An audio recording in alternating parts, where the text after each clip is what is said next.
un côte droit orphelin de Mohamed Salah, pendant que l'attaquant égyptien flambe en Première Ligue avec Liverpool, la Roma ne peut que constater qu'elle a raté son pari. Celui d'empiler les joueurs de talent à ce poste pour faire oublier un joueur imprévisible, capable de changer le cours d'un match sur une accélération ou sur une frappe enroulée du pied gauche.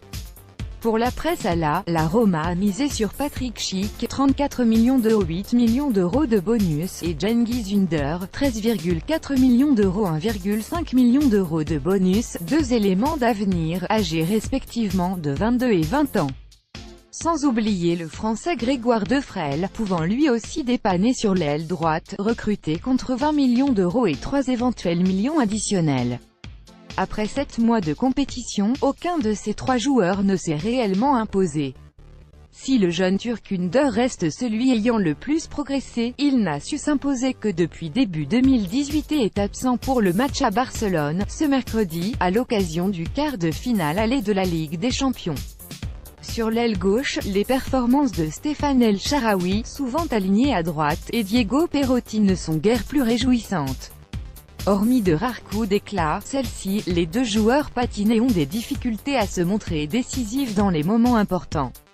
Résultat, hormis Edin Dzeko avec ses 18 réalisations, les attaquants de la Roma peinent à faire la différence.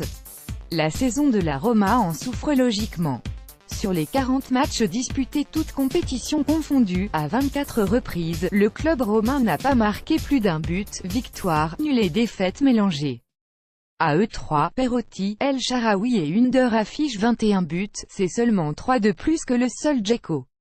Et derrière ces 4 joueurs, aucun autre élément des Giallorossi ne dépasse les 3 réalisations. Deux des recrues, Patrick Schick et Grégoire Defrel, sont dans un manque criant de confiance. En 33 apparitions et 13 titularisations, ils ne comptent que 2 petits buts.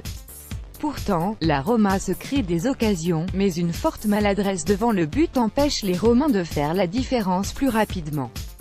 Le club de la capitale est même l'équipe italienne qui effectue le plus de tirs par match cette saison, toutes compétitions confondues, avec en moyenne 17 tentatives par rencontre. Le changement tactique à 360 degrés opéré cet été a aussi des conséquences. En intronisant Eusebio Di Francesco et son adoration pour un jeu très vertical, la Roma a décidé de chambouler les habitudes prises avec Rudy Garcia puis Luciano Spalletti. Si les joueurs ont encore des difficultés pour assimiler correctement tous les préceptes du jeune entraîneur italien, celui-ci se satisfait des performances réalisées jusqu'ici.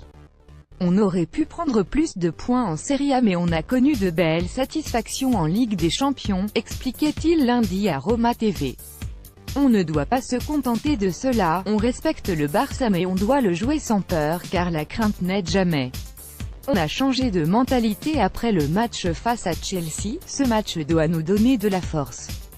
Je veux que la Roma joue avec personnalité certes, mais surtout avec une bonne dose d'efficacité, comme lors des 2 rencontres de groupe face à Chelsea.